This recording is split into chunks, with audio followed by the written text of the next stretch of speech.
Well, we are again glad to see you, and thankful again for this privilege. Let me add something that I'm sure Marcus is going to mention again. But for those of the members here who have not filled out the card for the suggestions of names for deacons, if you're still thinking and contemplating on that, we would want to encourage you to rush beyond your comfort level. But do keep that in mind. I think that's an extremely important thing. I think it will be an important blessing for the church. And so we hope that with prayerfulness that you will give that very careful thought and priority. We have been studying now for a while off and on from the book of Job. I didn't intend for this study to be quite as off and on as it is. It's the way it's worked out. But we have been looking most recently at studies from the book of Job that relate to the enemy, the adversary, the devil. And, we noted early on that while the devil is not mentioned by name after chapter 2, I think we see him throughout the book. We can hear him in the voices of those sometimes who are speaking. And one of the things that to me is really important, maybe this is where this whole idea of preaching from Job came from, was a question about the work of Satan today. And I think the book of Job is a great help in understanding how Satan works. It's my considered opinion that the book of Job does not contain a unique story about how one time the devil got involved in human affairs. But this is only the case with Job. That in fact, when you think about the adversary in the book of Job, one of the things that comes across is the fact that this story that we see unfolding in the book of Job, we see this picture of course, God overall, and how that God has Satan in tow. And he is limited by God in terms of what he can do. And his desire, of course, is to get at man. But God has his own purposes when it comes to man. And what he allows and what he looks to accomplish with his providence. And so this triangle of temptation, if you will, God allowing Satan to work to a certain extent upon man, and man's reaction of that and how that relates to God. We see that in the book of Job, but I think we see that in other places in the Bible too. And what becomes apparent to me is not that this is some sort of a unique circumstance, but really this is sort of the model of the way it happens. And we talked in previous lessons, and I'm not going to go back and preach those again. We certainly saw the devil very active in the Garden of Eden, but in the story of Ahab in 1 Kings 22, here is Ahab, and he's got his own plan and his own design that will lead ultimately to his destruction.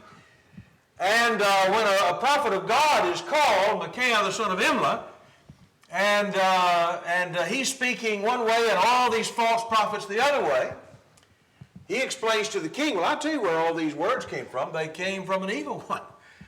An evil spirit that God sent to be a lying spirit in the mouth of all these prophets.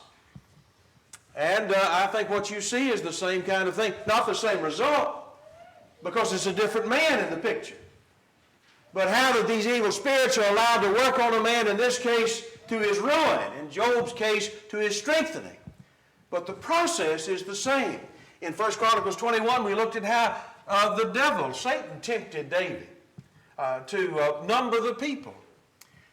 We noticed in the story with Saul, how there was an evil spirit from the Lord, that sometimes David, by his playing of the harp, no doubt sacred music, the psalms that he sang, they might help Saul. But then again, at times, ultimately, in fact, it was the evil that won out. But that again depends upon the man. But what you find is this same triangle. When you find the story of Abimelech in the book of Judges, Abimelech is a very distasteful character, an evil, rotten man, but the Lord sent an evil spirit between Abimelech and his henchmen there at Shechem, and ultimately God used each to punish the other. But it's the same triangle. We know the story of Judas well. Satan entered into the heart of Judas is the expression the gospel writers use. We don't think for a moment that any of these men were forced against their will to do anything wrong or anything right. But you have this triangle of temptation. What God allows Satan to do and man's reaction to that will determine whether or not ultimately he will hold to God or turn from Him. But our point is Satan is not out of business. We see this same pattern over and again, and I think we can see the same thing in the New Testament in passages like Revelation chapter 2 and verse 10. Persecution. Where does it come from? Just bad luck? Is it just accidental? Notice the language of the Lord here as He speaks and as it were dictates this letter. Fear none of those things which thou shalt suffer.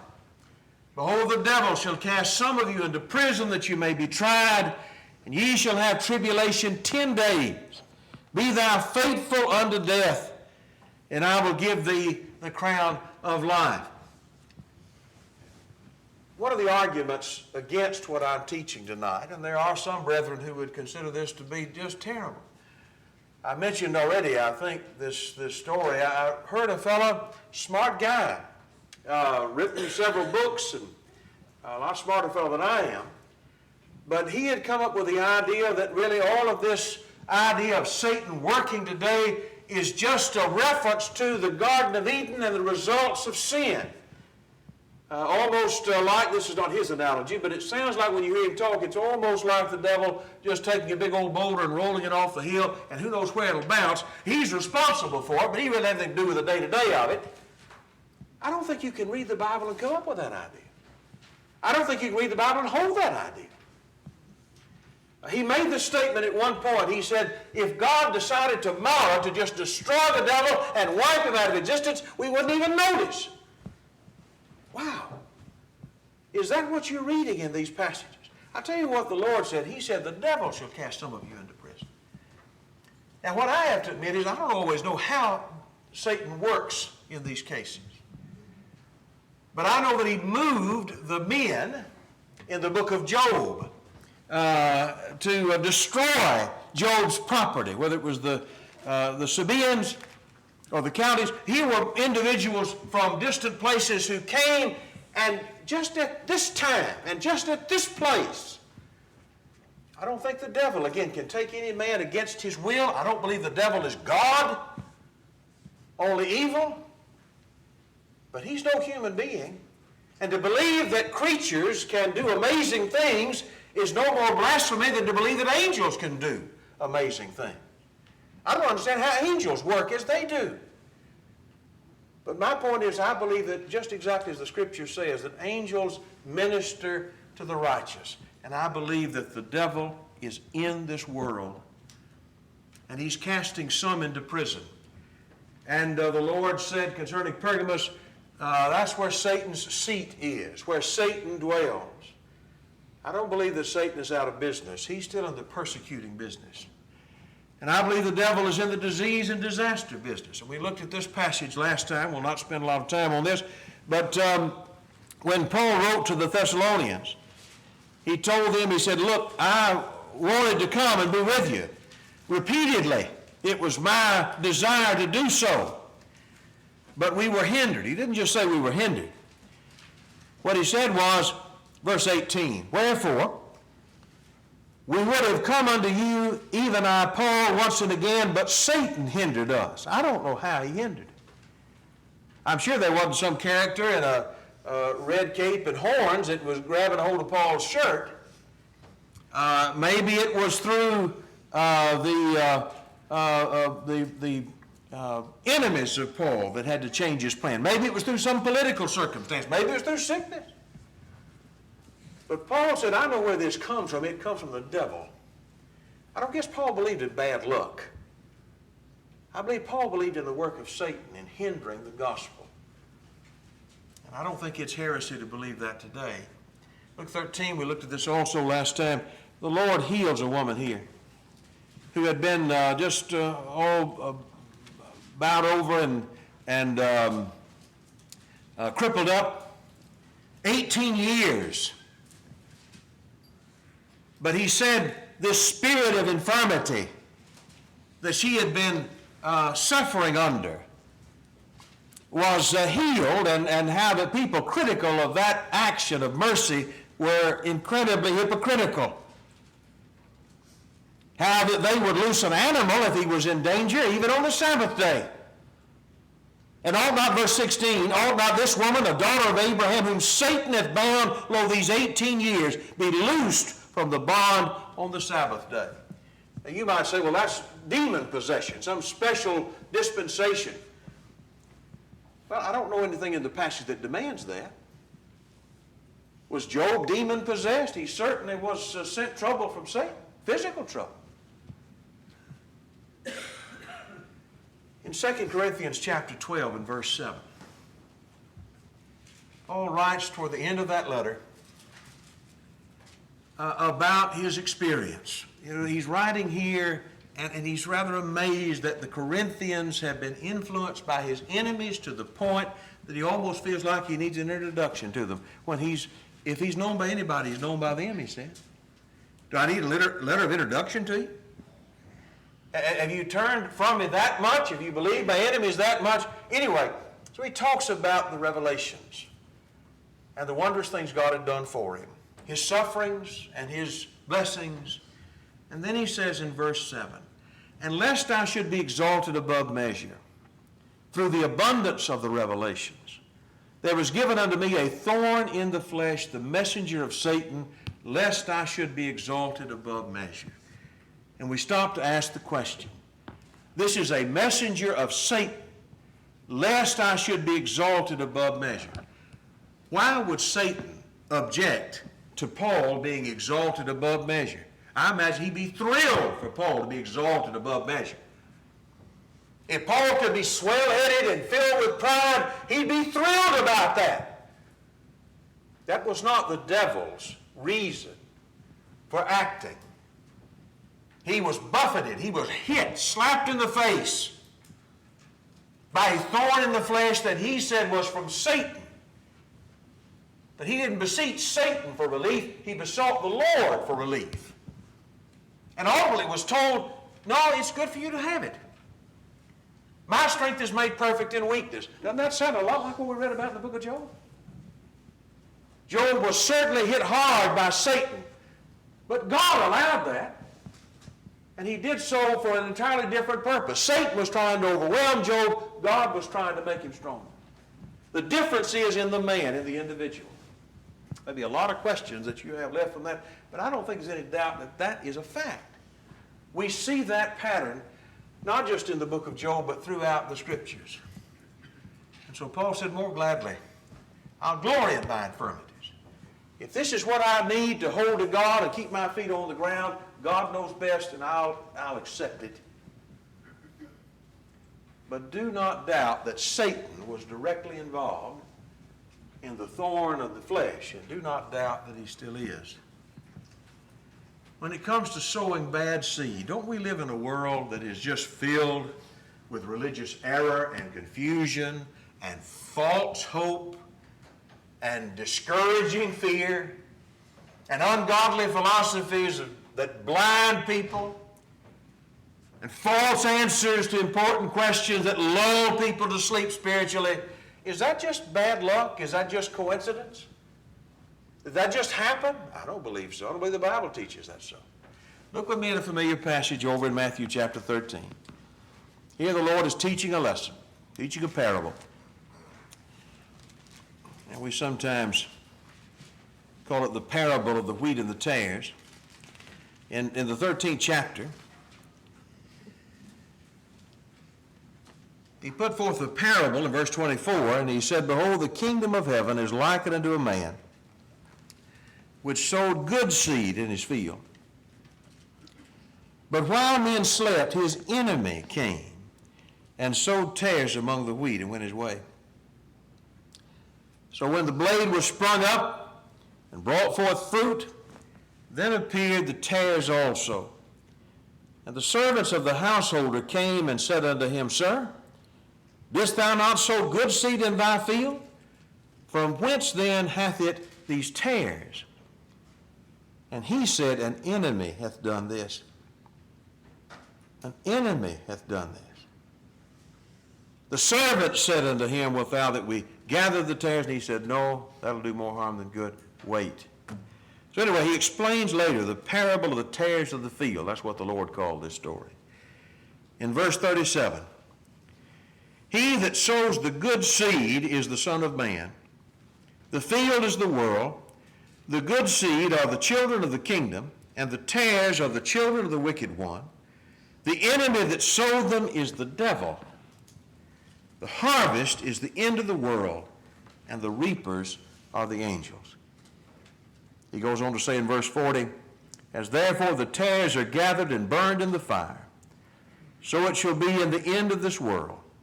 The Son of Man shall send forth his angels, and they shall gather out of his kingdom all things that offend, and those that do iniquity, and shall cast them into a furnace of fire, and there shall be wailing and gnashing of teeth. Then the righteous shall shine forth as the sun in the kingdom of their Father. Who hath ears to hear, let him hear. Now, where did the bad seed come from? The Lord said it wasn't an accident. It wasn't happenstance. It was sown deliberately, purposefully, skillfully by an enemy who knew the timing in order to do the most damage. Compare that with the parable of the sower and the Lord's explanation there of the wayside soil in Mark chapter 4 and verse 15. You remember these words. They that are by the wayside where the word is sown, when they have heard, Satan cometh immediately and takes away that word that was sown in their hearts. He may do so by agency, but do not doubt this is his work, his deliberate work. In 2 Corinthians chapter 4 and verse 3, Paul explained that if our gospel be hidden, it's hidden to them that are lost, in whom the God of this world hath blinded the minds of them that believe not, lest the light of the glorious gospel of God, of Christ, who is the image of God, should shine unto them. Do not doubt the fact that Satan is directly opposed to the truth and actively opposed to the truth. And he's in the hindering business. Look with me again at Acts 26, and this time verse 16. This is Paul telling the story of his conversion. And he says that after the Lord appeared to him, he told him to rise and stand on his feet. And here speaking in the first person for the Lord, he said, For I have appeared unto thee for this purpose, to make thee a minister and a witness both of these things which thou hast seen, and those things in which I will appear unto thee, delivering thee from the people and from the Gentiles, unto whom I now send thee. Notice verse 18. What's his work? What's his purpose? To deliver, to open their eyes, to turn them from darkness to light, and from the power of Satan unto God, that they may receive forgiveness of sins and inheritance among them which are sanctified by faith in me. The Lord did not see this as just dispelling ignorance. He said it's taking them out of the hand of Satan, and that's your work, because Satan has a lot of folks fooled, blinded, in his control, and he'll keep them that way until somebody takes them away with the light of the gospel. Revelation chapter 2 and verse 9, he describes here some who are the synagogue of Satan. That's against organization. Here's the idea of collective, organized religion, but it's the religion of the devil. And there are plenty of examples of that today. There are churches of Satan. If the devil can't get you through the lust of the flesh, he'll get you through false religion if he can. But he is not, he's a lot of things, but he's not lazy. And he's using the same tactics that he's used for all these years. 2 Thessalonians chapter 2. Let me take just a second here as we're winding down. And look at this passage. This certainly is a passage that has challenged students a lot better than myself. And there may be questions that I can't answer to your satisfaction or mine. But I think there are a couple of points here that are evident. Now, Paul is writing this second letter to the Thessalonians, and he is trying to remind them to hang on. Don't think that somehow the Lord is about to come back. That idea was running rampant, it seems, where they were. But he said, I'm going to tell you things are going to get a lot worse before that happens. He said, I told you when I was with you. Let no man deceive you, verse 3 of 2 Thessalonians 2. Let no man deceive you by any means, for that day will not come except there come a falling away first. The man of sin is revealed, the son of perdition. He opposes and exalts himself above all that is called God or that is worshipped, so that he, as God, sits in the temple of God, showing himself to be God. Remember ye that when I was with you, I told you these things. And now you know that what withholdeth, that he might be revealed in his time. For the mystery of iniquity doth already work. Only he who now letteth will let until he be taken out of the way, and then that wicked be revealed, whom the Lord shall consume with the spirit of his mouth and destroy with the brightness of his coming. Even him whose coming is after the working of Satan with all power and signs and lying wonders, with all deceivableness of unrighteousness in them that perish. Let me pause there just a minute. There are those who have tied this to some event yet future. I just don't believe that fits contextually. I think he's warning the Thessalonians about things they could already see beginning, not something that was 2,000 years plus in the future. He talks about a falling away and apostasy. We could, if we wanted to, take time to read the many passages of the New Testament that warn these new Christians, these young Christians, as the gospel was new. Look, do not think that the devil is going to allow the truth to be taught unabated. It will be confused as much as he can confuse it. He'll throw as much smoke as possible to try to deceive people. Don't be shocked by that. Expect it. A falling away will happen, an apostasy, literally. And I'll tell you what he calls it in verse 7. He calls it the mystery of iniquity. Now that's an interesting expression, and what it reminds us of is a statement made over in 1 Timothy chapter 3. Several years later, he wrote 1 Timothy, and he used an expression that reminds me of that. He's telling Timothy, if I tarry long, verse 15 of chapter 3, 1 Timothy 3:15, if I tarry long, that thou mayest know how thou oughtest to behave thyself in the house of God, which is the church of the living God, the pillar and the ground of the truth. And without controversy, no doubt, great is the mystery of godliness.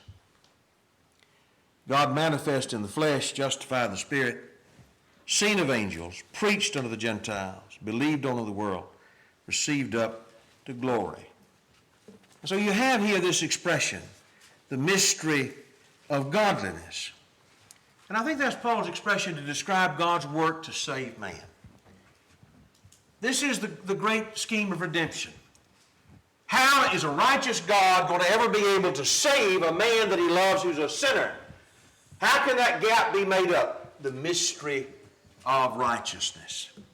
The plan of God to send his Son and all that would bring, the salvation that would bring, the propitiation that would bring, the appeasement that would bring, the redemption that would bring. If the mystery of godliness is God's plan to save, it seems to me we flip back over the mystery of iniquity is the devil's work to destroy. And he's been at that a long time. I don't think we're waiting on that to come. It had already begun there, and it was coming and has been working to fruition ever since then. With all power and signs and lying wonders. It is the working of Satan, verse 9. And I want you to notice this, if you will. Back in 2 Thessalonians chapter 2. It's all about deception. It's all about sleight of hand. It's the magician, you know. He can make the egg disappear if you just don't look in the wrong place.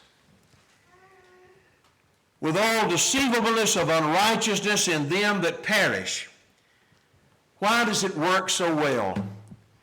So horribly well on certain people. Paul said in verse 10, because they received not the love of the truth that they might be saved.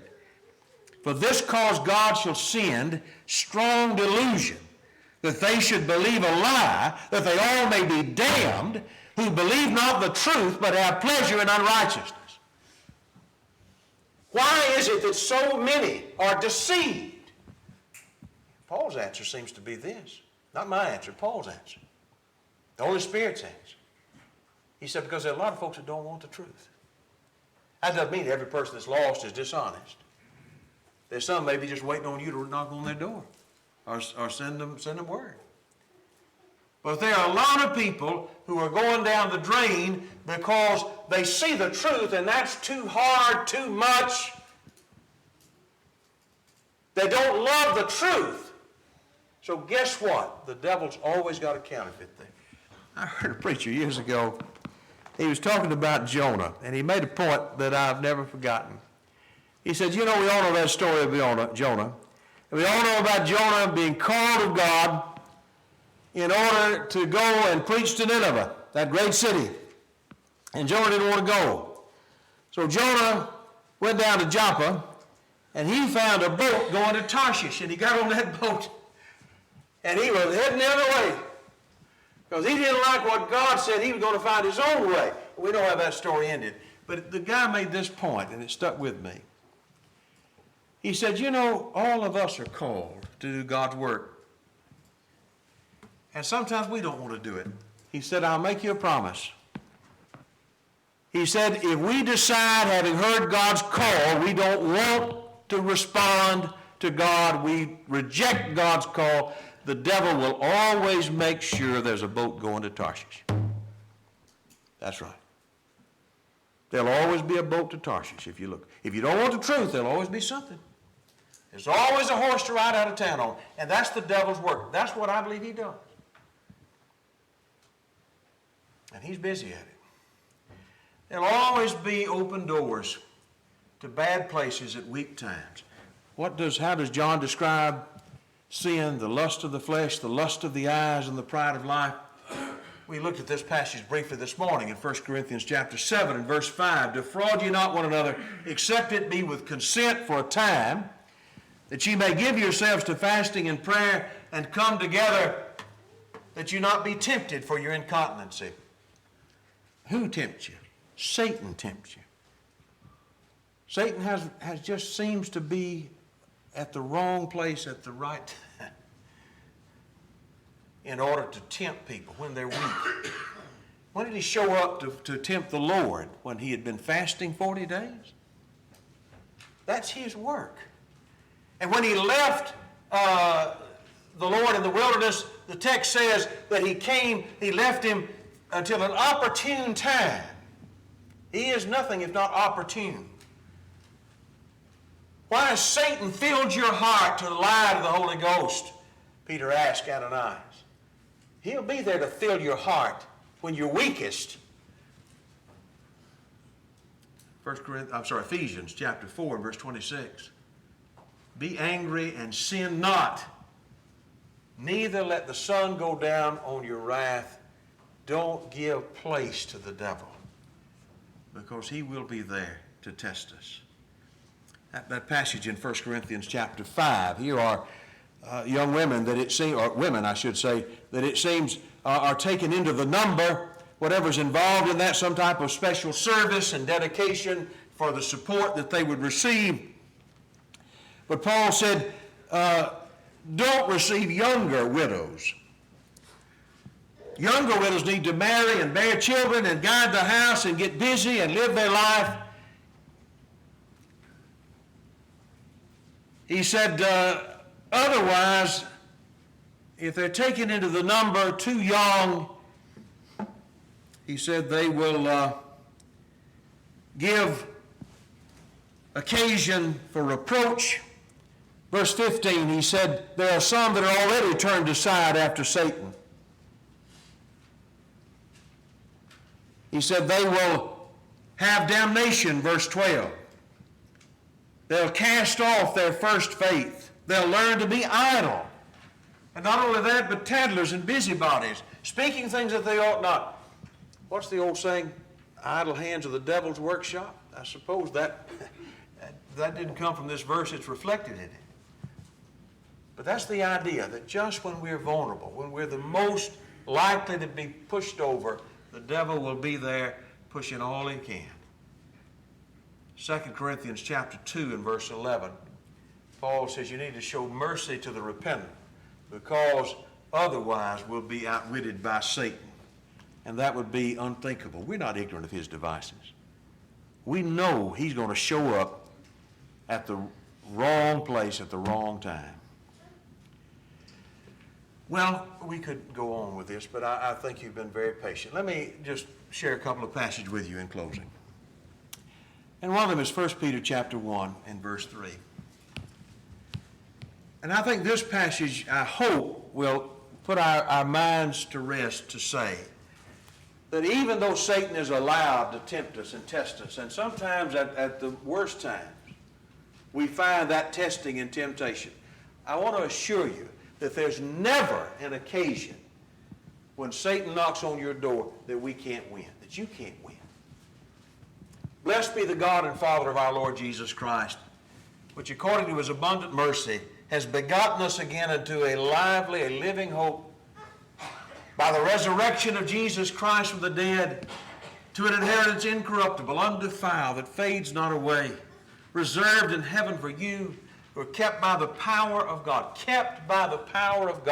through faith unto salvation, ready to be revealed at the last time, wherein you rejoice greatly, though now for a season, if need be, you're in heaven. It's through manifold temptation.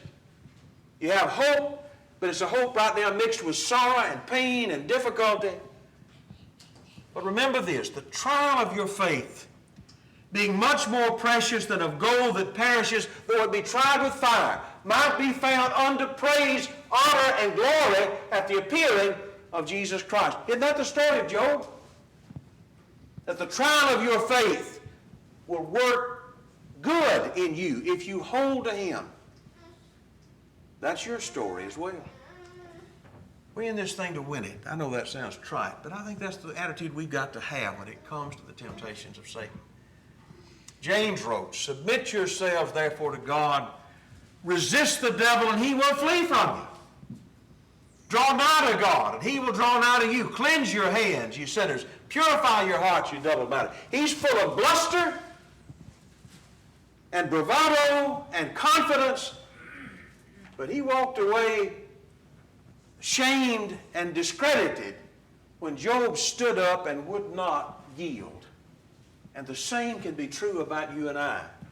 Resist the devil and he will flee from you is written to you and to me. 1 Peter chapter 5. Be sober, be vigilant, because your adversary, the devil, as a roaring lion, walks about seeking whom he may devour. Let me pause there, and I realize our time is limited, but you know, this does bring up a point that somebody might have in their mind as they're listening to this lesson. They might say, you know, you talk about the devil being active and he's here and there and somewhere. He's not everywhere. He's at one time. He's not omniscient and omnipotent and omnipresent. He's not God. He is a creature. But much like the angels that work, so Satan seems to work. Peter said he walks about as a roaring lion. But I thought that the Bible said that the angels that sinned were in chains.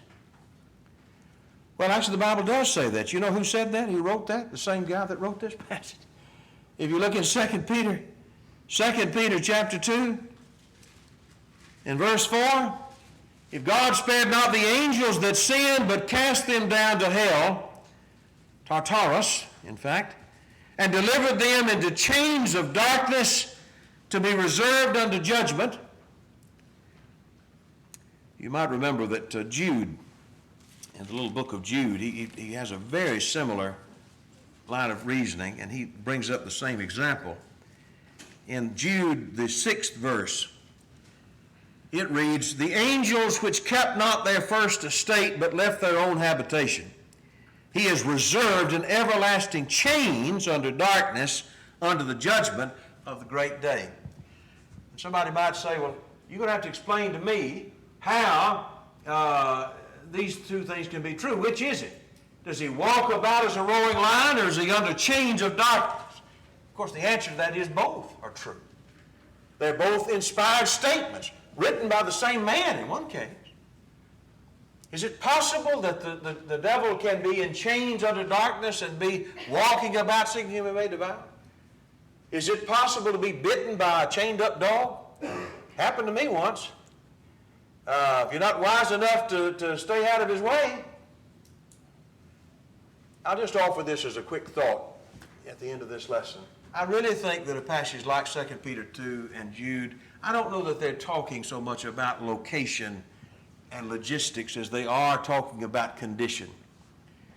And when he talks about the devil being in chains under darkness, I think that has to do not with the fact that he's locked in a little room and he can't get out, but that he's under doom. And every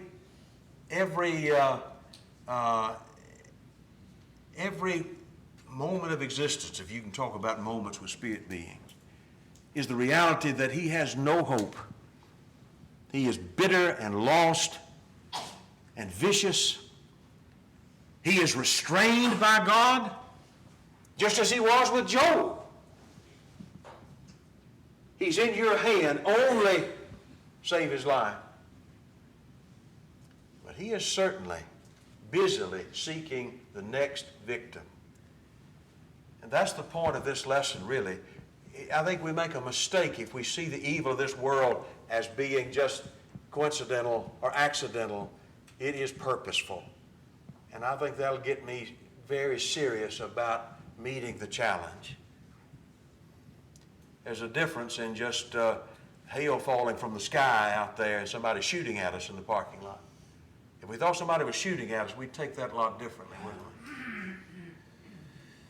So Ephesians 6, we just read this briefly. "Finally, my brethren, be strong in the Lord and the power of his might, and put on the whole armor of God, that you may be able to stand against the wiles of the devil." Do not be fooled about this. We do not wrestle against flesh and blood. That's not our primary enemy. That's not where the evil comes from. They're tools. The real battle is against principalities and powers, plural, against the rulers of the darkness of this world, against spiritual wickedness in high places. Whatever you want to say about those entities, they're not flesh and blood. That's the contrast. "Wherefore take unto you the whole armor of God, that ye may be able to withstand in the evil day, having done all to stand." The great news is that last sentence. I don't care how big and how tall the enemy is, if you put on the whole armor of God, you cannot lose. He guarantees the result. Having done all, the result is you will stand, and the devil will flee. It's a fight, isn't it? One fellow put it this way. He said, "Consider how precious a soul must be when the God and the devil are after it so hard." Do you recognize the value of your soul? Are we fighting for it every day? Are we putting on the armor of God and holding to him every day? We were talking about one example this morning of how temptation faces us every day and how seriously we must take that.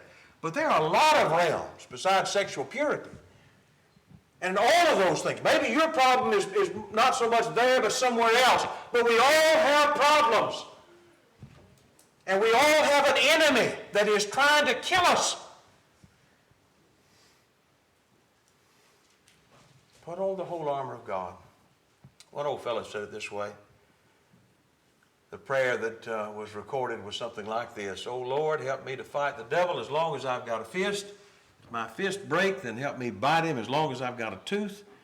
And if I run out of teeth, then help me gum him till I die." Amen.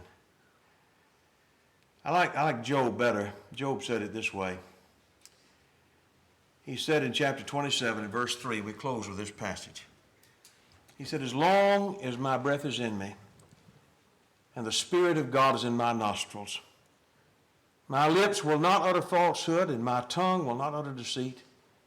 till I die, I will not put away mine integrity from me. I hold fast my righteousness and will not let it go. We need that kind of determination if we're going to win. I sure appreciate your kind attention tonight. So we invite you, if you're here as one who is a child of God, has not been fighting as you should, with the intensity you should, isn't it time to tell the devil goodbye and be 100% for the Lord? How long are we going to let him hold us by the collar? If you're here as one who has never obeyed the gospel, why not tonight be baptized into Christ? We'd be glad to help you based on your faith and your confession that Jesus is Lord. We long to receive you. The Lord longs to receive you. And if we can help you, let us know how right now while we stand, while we sing.